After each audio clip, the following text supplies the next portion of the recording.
Hi everyone, welcome back to Dhruthamma's kitchen. Schools start అయిపోయాయి కదా అండి. మీ పిల్లల లంచ్ బాక్స్లోకి హెల్దీ అండ్ టేస్టీ ఫుడ్ క్విక్గా ఎలా ప్రిపేర్ చేయాలని ఆలోచిస్తున్నారా? మీకోసం నేను హెల్దీ రెసిపీ చేసి చూపిస్తాను. ఎలా చేయాలో ఒకసారి చూడండి.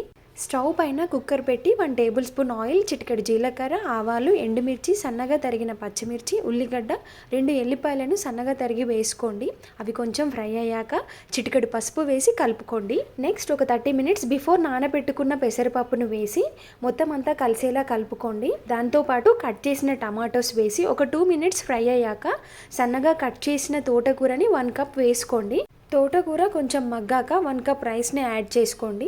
ఒకసారి మొత్తం అంతా కలుపుకొని 1 కప్ వాటర్ని పోసుకొని రుచికి సరిపడా ఉప్పు వేసి మూత పెట్టి 2 విజిల్స్ వచ్చేంత వరకు ఉడికించుకోండి. చూడండి, మొత్తం అంతా చక్కగా ఉడికిపోయింది కదా. మీ పిల్లలు కూడా చాలా ఇష్టంగా తింటారండి.